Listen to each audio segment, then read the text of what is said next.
I'm gonna be real with y'all. I hate Infinity War. Like, I hate that I love Infinity War. By the way, this video is going to contain major plot spoilers, so if you don't want to hear them, click away now. You have been warned. Anyways, yeah, what's up, boys? You know, it's your boy, the official Hoggy, and we are back today, you know, playing some Overwatch and doing kind of a review. So, actually, not too long ago, when you see this video, it's going to be a day ago, but just actually a half hour ago, I just got out of the theater after seeing Infinity War. Gotta tell y'all, I love it. But I hate that I love it. Reason, because at the end of the movie, they leave you on a huge plot. It's a plot drop. Like, now you have to wait another 2 years to see another movie.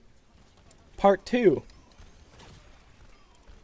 And they do a bunch of superheroes, kind of dirty. At the end, you know, you see kind of the really popular superheroes start to, you know, fade into ash and turn into absolute nothingness, and they did it to some of the best superheroes. And now I'd never really figured out why those specific superheroes, but first off, they did Black Panther dirty. Like, they turned that boy into ash. They turned Groot. They turned Groot into ash. How are you about to do my boy Spider-Man 2 like that? Bruh, be real with me here. How are you about to let Spider-Man be turned into ash? You know, it's fine. You know, Star-Lord, whatever. He was really funny, don't get me wrong. The humor in that movie was through the roof. Like, every time there was a comedic scene, I was laughing. You know, the example in Star-Lord plants a bomb on Thanos' back, goes into Doctor Strange portal and gives him the finger. Hilarious. That was actually absolutely funny, you know? You know, not a lot of canon superheroes like Captain America, you know, Thor. Thor was actually pretty funny as well. Thor, Groot, Rocket Raccoon, I can suspect that. You know, you don't really see that a lot of humor in, like, you know, superhero movies. In the DC universe, you don't really see that kind of humor. It's more serious and more plot-driven. And this one, there was a lot of comedy aspects, and I appreciate it. I really, really do. Don't get me wrong. But, bro, how are they about to do my boy, fucking Old Spice Man, Nick Fury like that?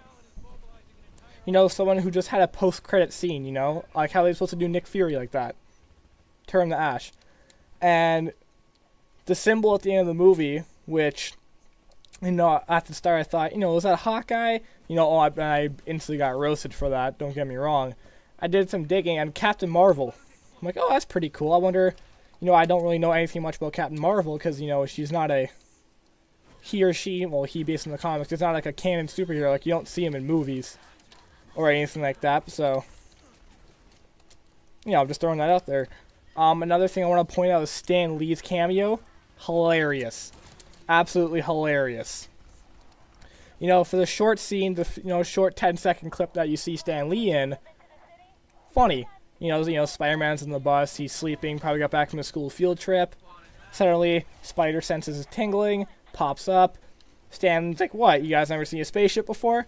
Well, you know, clearly not, but in the Marvel Universe, with how these kids experience it, it's probably not something that's rare, you know, after seeing, you know, Ultron fuck up New York, you know, first Avengers movie fuck up New York. Like, every single time something happens, something gets fucked up, you'll see it on the news. So, I feel like being a child in that Marvel Universe, you know, seeing an alien spaceship coming from, you know, God knows where, Titan, or God knows where, or Titan, I wouldn't be too shocked myself. So, yeah.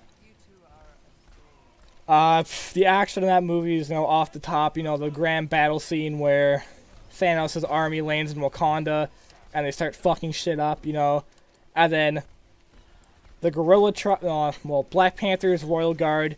You know, my boy, the Gorilla Tribe! My big-ass black people with the big-ass hammers representing the gorillas. By the way, Black Panther, that's my favorite tribe ever, the Gorilla Tribe. My boys fuck shit up. You know, seeing Bruce Banner in the Hulkbuster, the suit that fucked him up in the Avengers Ultron, hilarious. But seeing Bruce Banner in the suit that fucked him up, it kind of gives me a theory that after the first scene where Thanos invades Thor's spaceship after Ragnarok, and Hulk appears, right after Loki says, "We got a Hulk," and appears and starts fucking up Thanos, and then Thanos gives him one good shot to the throat, and I think Hulk got really scared because that's the first time, I guess, he's felt like a legit amount of pain. Usually it takes a lot to fuck up Hulk. Like, it took a Hulkbuster, and that barely brought him down. Like, let's make that clear here. If Hulk was still in that, he would have fucked up that Hulkbuster and possibly Tony Stark. So my theory is that Hulk's scared of Thanos. Like, not to lie, I think Hulk is scared of Thanos, because it took the saving of some Asgardian who had, a 10-minute cameo to send him to Earth to save his life. So I think in Infinity War 2, there's going to be a lot of deep radioactive soul searching between, the connection to Bruce Banner to the Hulk, and to help bring Hulk back into the universe. I feel like maybe if Hulk gets an upgrade in that movie, like we see in the straightforward kind of Avengers movies like 1 and 2, Hulk never really received an upgrade. Like, Hulk's just always been their raw bruiser tank kind of superhero. That, he dishes out raw physical damage without, like, any special power. Except, turning big and green and, fucking shit up. But, like, it's nothing mystical. It's nothing, completely, like, mesmerizing. Like, Doctor Strange has his, his magical abilities. Like, he's a fucking wizard. Iron Man has the power of technology. He shoots lasers. Hawkeye's a specialist. Captain America's an upgraded, like, he's an upgrade. He's basically he's a Soldier 76 of the Marvel Universe. And I feel like I don't have the authority to make that kind of comparison, because I feel like Captain America would fuck up Soldier 76 if they ever got into, like, a death battle. But what I'm trying to get here is that Hulk is the raw physical damager. Like, he's first front line. He's either first to fuck him up or he's first to go. You can pound him, he'll be knocked out, he'll keep coming back for more. Like, it took that much effort from a Hulkbuster to bring him down. But where I'm trying to get at is that Thanos actually gave him a good shot, and I feel like that kind of woke something up in the Hulk, and he's like, man, like, this guy's an actual threat. Like, why are you guys fighting him? And I feel like, you're going to see in the movie that Bruce Banner is going to try to turn into the big green monster a lot, and he every time he's like, no! Or he gets almost there, and he just completely shuts it off. And it's crazy, like, man, like, that's something that kind of got me thinking during the movie, not going to lie. Honestly, I can't really name anything I super did not like about that movie, because I loved a lot of it, but I hate that I loved it that much. Like, it kind of got me thinking, though, what's part 2 gonna be like? It's not gonna be part 3, but what's part 2 gonna be like? Like, are they gonna stop Thanos? Is Captain Marvel, who, spoiler alert, at the end of that scene, is who Nick Fury was calling? That was Hawkeye. Not Hawkeye, that was Captain Marvel.